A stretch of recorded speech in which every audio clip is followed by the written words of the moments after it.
Okay. Now, I've got a pretty good burr in here, up here on these points are where it tends to go. So I'm going to get in here with the file and go all the way around that inside edge. Notice I'm keeping the file angled so I don't actually touch the actual bearing surface of the joint.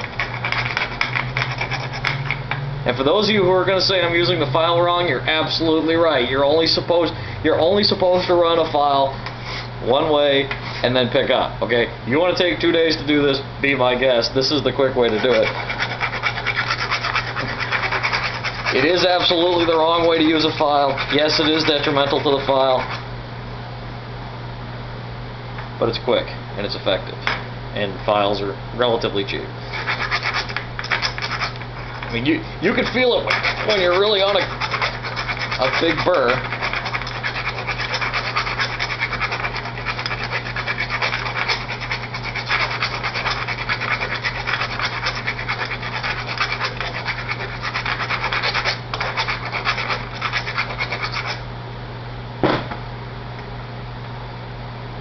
And the finger is the test, guys. If you can run that around in there. Haven't got all of that one yet.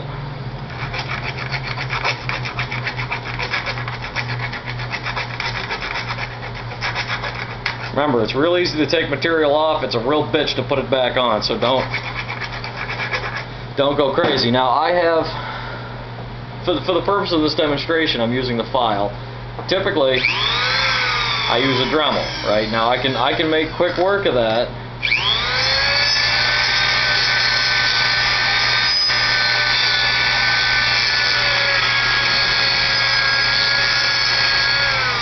Again, just staying out on that far edge. But I do this all the time. A power tool makes it way easier to take off too much material, okay? So I don't really recommend that. But it's a quicker way to do it. If you're a Dremel warrior, I used to kind of look down on the Dremels because I always had the appropriate tools. My dad was a mechanic, so I always had die grinders around and things like that. Until I went to college and actually knew a lot of people who could basically build a car with a Dremel. Then I really started to respect that tool. So if you've got a Dremel and you know how to use it judiciously, then by all means use it. Another thing, I don't know if you can see that from there, but you've got what's left of the stakes. Now when we push the joints out, the joints pretty much flatten the stakes out, but I like to smooth that out a little bit more. You can do that with a little judicious filing, okay, or the grinding stone, or a small sanding drum, but you don't want to get all the way in there with the sanding drum. You don't want to go where the actual joint needs to ride. You just want to be out here on the edge.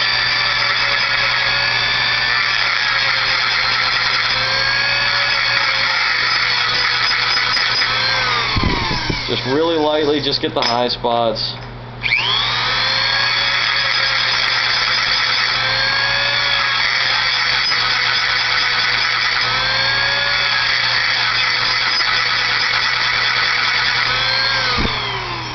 Okay, that's it. Alright, so now our cavities are prepped.